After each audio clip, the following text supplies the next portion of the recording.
The Walter Cronkite School of Journalism and Mass Communication at Arizona State University is honored to be a supporter of Indian Country Today.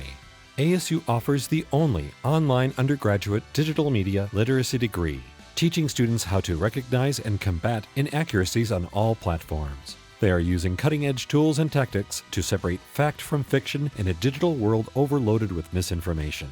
Learn more at cronkite.asu.edu.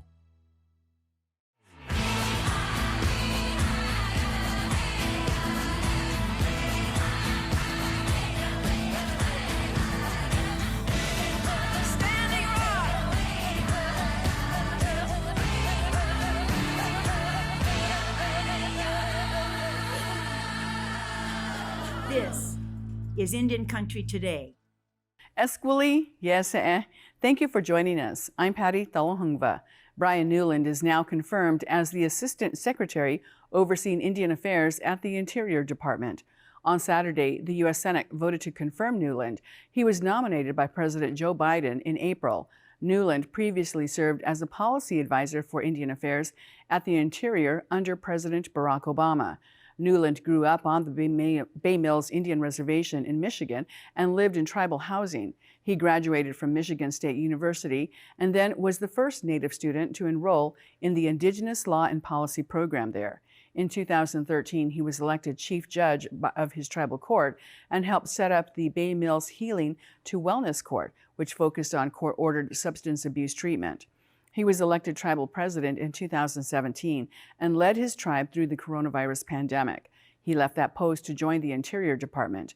Newland will now be directing the Bureau of Indian Affairs and related agencies like the Office of Indian Education. He will report to Secretary Deb Haaland. The coronavirus is proving it's still spreading quickly, regardless of vaccination status. U.S. Representative Sharice Davids tested positive for COVID on Friday, even after being vaccinated in January.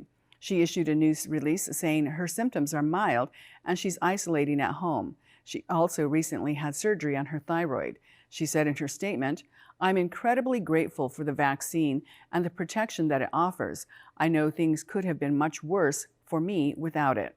Davids says she has followed CDC precautions, including wearing a face covering indoors and at places of high transmission. She urges everyone to get vaccinated, and she says, put the worst of this virus behind us. The Makah Indian Reservation at the far northwest tip of Washington remains closed to keep its citizens safe. Leadership closed the roads on March 16, 2020.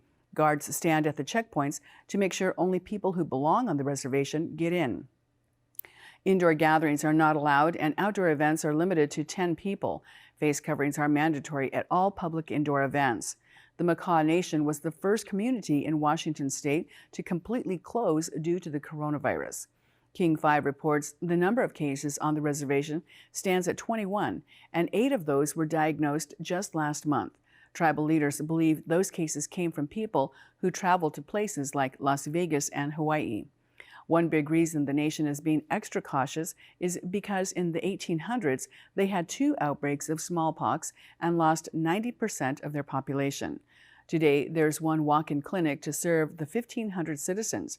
The nearest hospital is 2 hours away. The Makah population is approximately 70% vaccinated. The Tribal Council will reassess the COVID restrictions in another week. The 5th time is the charm, at least for one Yavapai woman who is now Ms. Wheelchair USA. Erica Myron is also the first ever Native American to win this title. She had competed 4 times before and was determined to win the national crown. She's from the Fort McDowell Yavapai Nation in Arizona. Erica also received several awards from Miss Congeniality to the Dane Foundation Quality of Life Award. She already has plans of reaching out for more support from different tribal leaders. I want to build relationships with tribes so that way tribes can back the pageant and help get more contestants there. Because if we can get more of our people in there, then we can help this organization grow and they can give us a platform that we very much need as Native American women. Her plans are to celebrate her heritage and discuss how art can improve mental health. A new board game is bringing Cree language and culture to Northern Canadian communities. Ryan Schaefer and Isa Buzo created the game to be like Snakes and Ladders with a traditional twist. Trails and Overflow takes players through a trap line where their knowledge of Cree animal names and numbers are tested in a race to the finish line. The two young men developed the game at a workshop that joins language revitalization with game development. The workshop is a collaboration between the Northwest Territory Métis Nation and Western Arctic Moving Pictures. The nation now plans to travel the territory with the arts organization this month with a prototype of the game for feedback. And those are the headlines from Indian Country today. I'm Patty Thalahungva. Coming up, Julie Garreau joins us to talk paint, seeds, and food. And Reservation Dogs take center stage.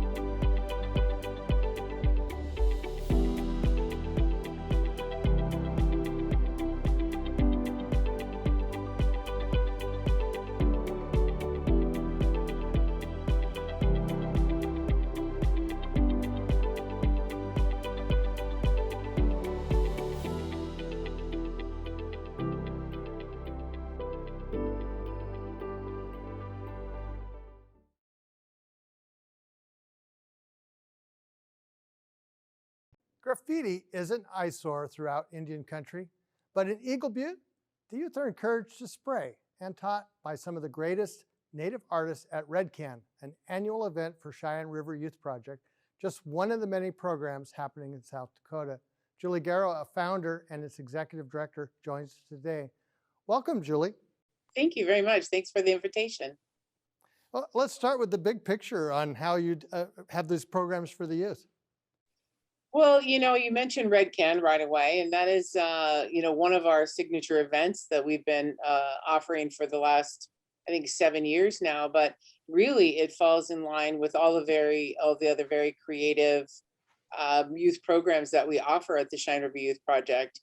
Cheyenne River Youth Project is a 33-year-old organization. We are a nonprofit on specifically serving the communities of Cheyenne River. And just over the course of 33 years, we've evolved to offer so many, I think, creative and responsive programs for our young people. We began in this old bar called the Little Brown Jug back in 1988, where we turned the dance floor into our activities area. Our little, where they stored the alcohol, we turned that into a library. So we lived there for 12 years. And then in 1999, we opened our first new youth center for 4 to 12-year-olds. In 2006, we opened our second teen center, or our teen center for 13 to 18-year-olds. We have an organic garden. We now have an art park, which is where we host our Red Can Graffiti Jam. We have an internship program that's very strong, starting with 10 interns. Now we've completed by the end of the summer, I'm told that we will have over 1,000 interns. We have a strong social enterprise component. We have a cafe and coffee shop. Online, we're offering a food truck. And we just have a lot happening at the Cheyenne River Youth Project. And in the end, it all falls under the umbrella of youth programming, because I think one of the things that we are committed to doing is offering our young people options and opportunities, and giving them ideas about what I can be and what am I interested in. That arts is such a critical piece of Lakota community, of a youth program for kids, for expressing yourself, for just such a multitude of reasons that it was just time to evolve that piece of our growth. So I encountered a graffiti artist, and I was very intrigued by the whole idea, because I think you think about Lakota communities, you think about graffiti, they're all kind of controversial, right? So I thought the bringing of them together was kind of a beautiful thing. And, in our community, you can't buy spray paint. The kids can't buy spray paint. So what we're doing is really kind of goes against the grain, but it's such a beautiful medium for art. I was fascinated by it. So, I brought some graffiti artists here. We started a program, and we have kids who are amazing artists. The really beautiful part though is that with everything that our kids create, whether it's graffiti, whether it's oils or whatever they're doing, their Lakota culture really does come through in a very strong way. So of course, when we talked about creating this graffiti jam, that also had to be a very strong component. The blending of Lakota culture and graffiti culture is I don't think it's that, I don't know, unusual or groundbreaking. I think it's just it came out very naturally. It's something that intrigued the kids. I think it's something that kids could do on walls and express themselves. And so when we were offered or we requested some land from the tribal government, we received 3.5 acres, and we created the Waniatuwawapi Lakota Youth Arts and Culture Institute. And then within that is the Waniatuwawapi Lakota Art Park. So that's 3.5 acres. And we put up some walls. We put up some boards. Now we've added, all sorts of brick walls. We've added benches and picnic tables, and we have a walking path, and we've just really grown it and evolved it over the years. But essentially, it's just a place for people to come, for kids to come and express themselves. I think Waniatuwawapi in the end means winter count. So, that was a traditional way for us to tell our stories. So this is just a really contemporary way of still telling our stories. When we talk about the graffiti jam, that was just something I had seen a video quite some time ago, and there was this dentist in this community, and I can't remember exactly where, but they were trying to gentrify these communities that were their traditional homes for people. And so they came back and started to take these old dilapidated buildings and paint them. And I thought, what a great idea. So I really wanted that for my community. And so we hosted our first one. It was really going to be this one-off sort of event, but it was so well received. People loved it. The community really received it well. And so we've been doing it now for 7 years. How long it will go, I don't know, but it seems to be getting more and more attention. I'm at the stage now where I have so many artists, indigenous artists, reaching out saying, we want to come, we want to be a part. I've had people reach out to me and say, how can we bring Red Can to our community? Last year during the pandemic, at the height of the pandemic, we did it virtually. So we painted in 7, I think, different cities, from Kansas City to Denver to Seattle to Minneapolis, all over. So it's a kind of a really amazing program, events that has just occurred. And, this year was really special because we were able to come back in person. One of the things I like about this story is it takes a narrative that we're used to seeing, one of despair, and turns it into one of excellence and talent. And anyone who visits any tribal community, that's the first thing you notice, is how much talent there is out there. Maybe tell us about some of the artists.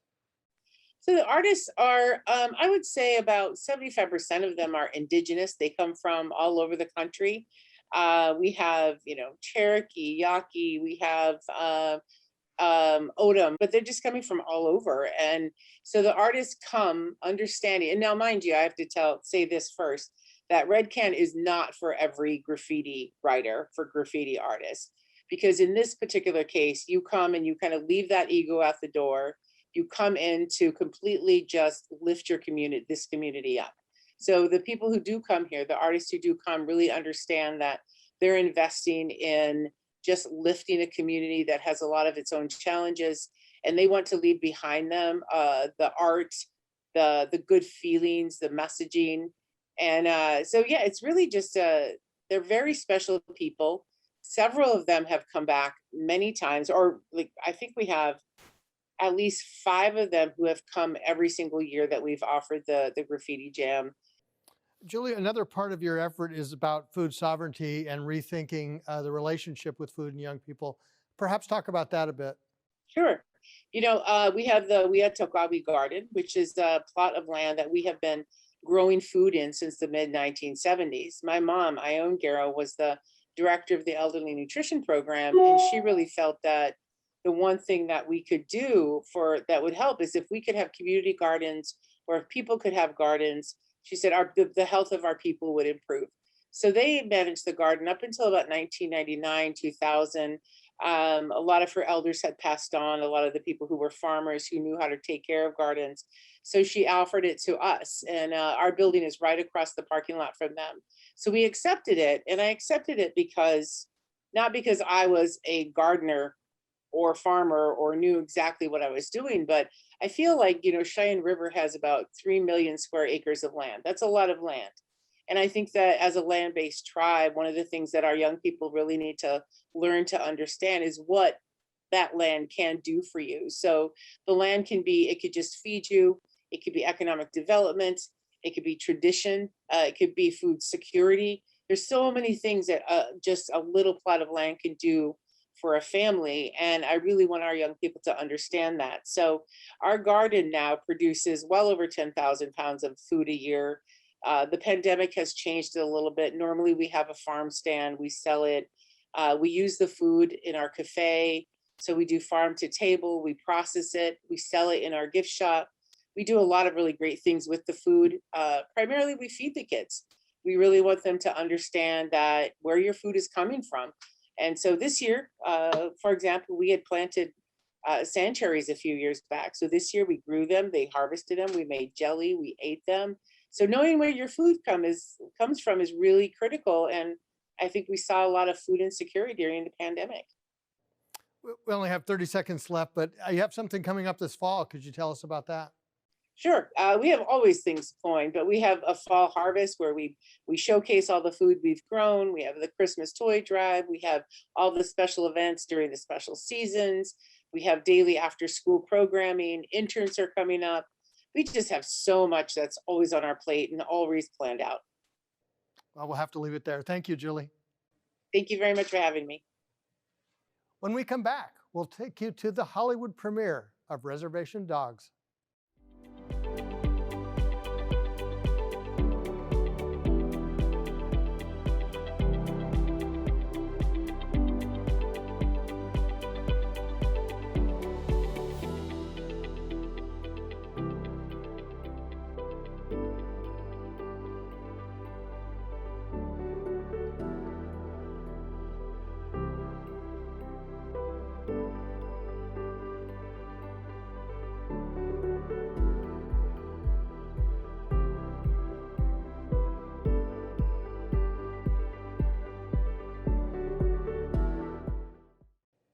It's been a summer filled with promotions, teases, and previews.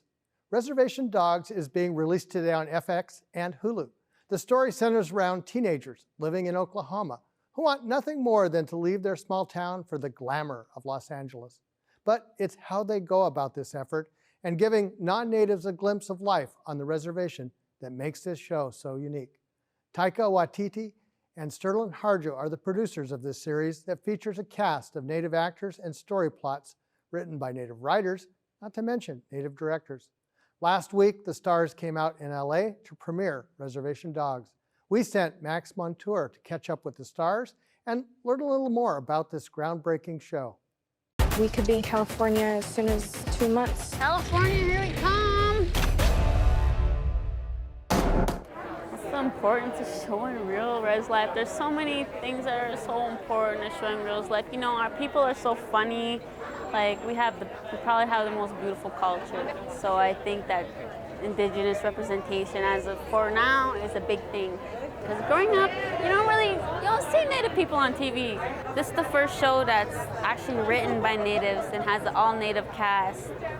So it gives us the chance to kind of do it ourselves, and like show them how it really is, I mean, it's really important because it humanizes us, shows that we're funny, that we're capable of humor, and I think that that's the most important thing, is just showing us as human beings. I think if there was a show like this around when I was young, it would just help me feel not so alone. I think it would help us as Native people feel seen, and I think feeling seen is very important. I think that it's healthy, and our communities and our kids need that. In today, 2021, it is very important for Indigenous people to have their own voice, have their own perspectives, and be able to tell their own story and without somebody else telling their story for them. I mean, I can see myself definitely going through some specific things that these kids are going through. and I've related to myself on those ends, you know. I pulled from my own life from the character as well, you know. It wasn't that hard to act. It was just really being me, and it was really awesome that the script kind of just fit its way into my real life, and so it wasn't really hard. It just did it, you know. You know, I keep going back to my mom. You know, it's like that's who I care about and who I want to see these stories. She grew up in 48th North Dakota in Standing Rock Reservation, and in Browning, Montana, Blackfeet Reservation. And it's never been portrayed on television. The day in the life of kids on the reservation, and the issues that they go through, the problems, the triumphs they go through, the tribulations they go through. And what's most important is they get to see that native humor, you know, because it's a special kind of humor. It really is. All cultures have it, but all cultures are very specific in how they portray their humor. And native humor is, you know, very specific. And to bring that and out on television for the world to see, it's just beautiful, man. You know, we finally are getting representation, you know, in a different, we're in a different era where people are, you know, taking chances and producing native content. I've been doing this for a long time, and it's just a beautiful thing to see. Important because there's so many misconceptions, you know what I mean? And exactly, that's the answer. So many misconceptions, so it's important to bring it up, what it's really like. My character's name is Daniel Johnson, right? And he's the 5th Rez Dog. And I know you don't see any pictures of him on the billboards and whatnot, but he's just as important as, you know, Alora, Cheese, Willie Jack, and Bear. I feel like Daniel's the one who really brought them together, really made them the Rez Dogs, made them them. Very important. It gives kids someone to look up to. You know, I mean, not every kid can be, you know, I don't know, doctor dad, they can't, or lawyer dad, they can't always look up to that. So it's, I don't know. And Alora Dan is kind of the brains behind the operation and is the one who organizes the petty crimes that they commit in order to raise funds to leave and make it out here to California where we are tonight. I think that Indigenous representation in film and television is hugely important, just so that we see our stories reflected back at us, that we see that our voices are important and that our experiences matter. I know that if I had watched this when I was a kid growing up in my community on my reservation, Kahnawake, up in Canada, that my whole outlook, my self-confidence, my self-worth would have been so drastically different than it was. So it's my hope that Reservation Dogs really empowers the youth from our communities and also for youth from all marginalized communities as well. There's such a universality, especially with Indigenous humor between our communities, and I really believe that humor has been a coping mechanism for us to survive 500 years of colonization, and is one of the main reasons why we're still alive and here and thriving today, is because we're able to shrug things off a little bit, where we don't let it affect us too personally. And I heard this thing where it's like, if you go onto a Native community and you're not being teased, then they don't like you.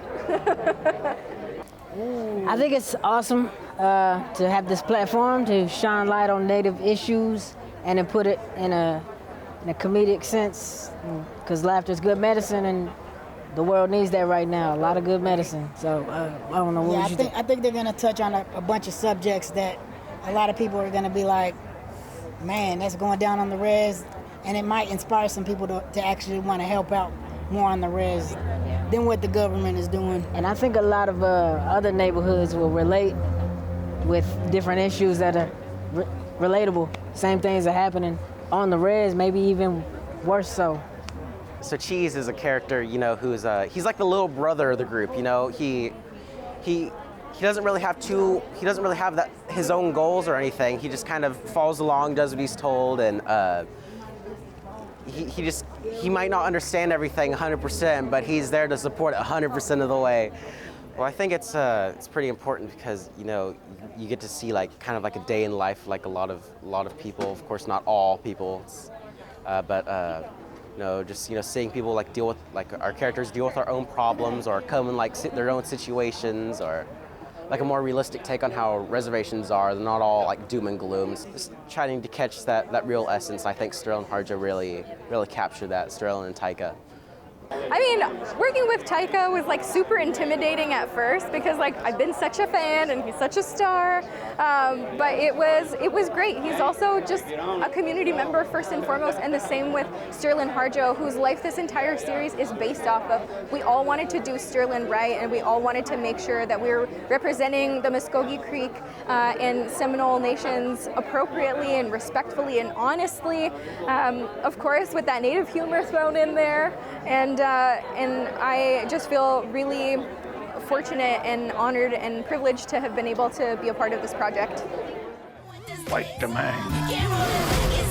It's hard to be a warrior with dignity.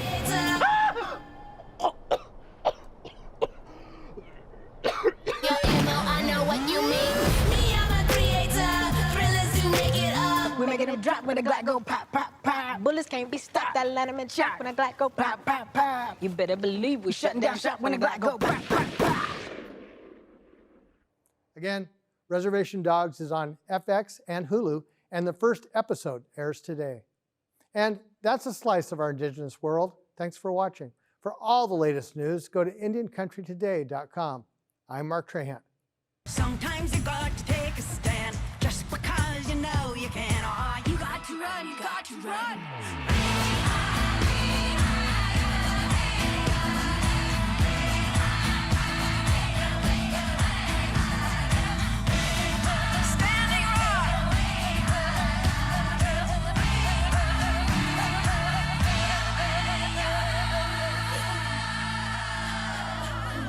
This is Indian Country Today.